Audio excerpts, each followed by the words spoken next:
Stop Wasting Time, a stoic parable of hidden worth, inner awakening, and the quiet value of every moment. What if the most precious thing you're wasting isn't your money, but the one resource you'll never get back? What if time only feels cheap because you've been spending it where it was never truly seen? This is a story about a boy, a pocket watch, and the day he discovered that time, like your value, depends on where you choose to place it. Close your eyes for a moment. Now imagine waking up one day and realizing you've lost something. Not a person, not a dream, not your health, but something far more subtle and far more permanent: time.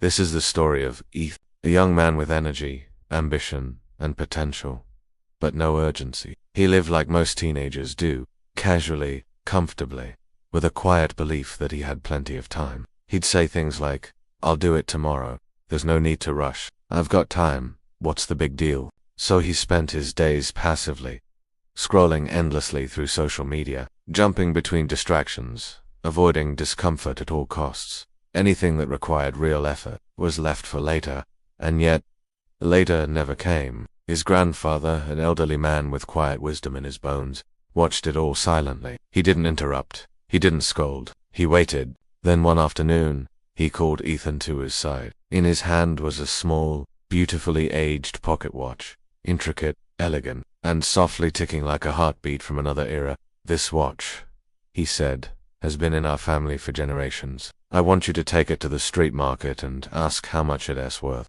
Ethan, intrigued but unaware, took the watch and wandered to the bustling market. A vendor took a quick glance. "It's scratched, old, out of style. I'll give you $10. Ethan returned home and relayed the answer. His grandfather nodded gently. "Now, try the pawn shop." So Ethan went again, this time to a quiet shop lined with old jewelry and forgotten treasures. The broker examined the piece more carefully. Interesting. I'll offer you $100. Now Ethan was confused. Same object, different price. Before he could ask questions, his grandfather handed him one final instruction. "Take it to the city museum. Ask the curator what it's worth." Ethan, puzzled but obedient, did as he was told. At the museum, something unexpected happened. The moment the curator saw the watch, his eyes widened. He leaned forward, almost reverent. "Where did you find this?" he asked. Ethan explained. The curator was silent for a moment, then said, "This is a rare timepiece, handcrafted by one of the finest artisans of his age. It's a museum-worthy artifact. I would estimate its value at over $100,000. It's a treasure." Ethan stood frozen, speechless. The same watch, dismissed at the market, modestly valued at the pawn shop, but now revered. He rushed home, the words tumbling from his mouth. His grandfather listened with calm eyes. Then, with a voice full of quiet depth, said, "You see, Ethan, the value of the watch never changed. What changed was where it was taken. At the market, it was misunderstood. At the pawn shop, it was half appreciated. But at the museum, a place that knew how to value it, its worth was finally seen." He paused, letting the moment breathe. "And this," he said, "is exactly how time works. If you spend it in places that don't matter, in distraction, in delay, in noise, it will feel worthless. But if you spend it with purpose, learning, building, loving, growing, it becomes the most priceless thing you possess." Time, like the watch, doesn't shout. It ticks quietly, waiting for you to notice. And in that moment, something shifted in Ethan. Not dramatically, not loudly, but deeply. From that day on, he began to treat time as something sacred. He started waking up early.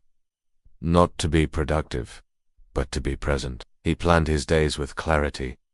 Not perfection, just intention. He studied more, spoke with depth, and chose his company more carefully. He still used his phone.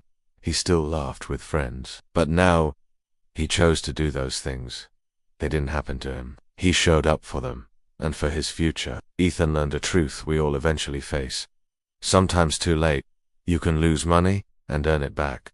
You can lose friends and find new ones. You can fail 100 times and still try again. But once the time is gone, it is never coming back. So ask yourself, where are you spending your time? Are you giving it to things that build you, or letting it slip quietly into things that leave you emptier than before? Time is not something you have. It's something you spend, and every moment is an investment. Will you waste it on what drains you, or invest it in what shapes you?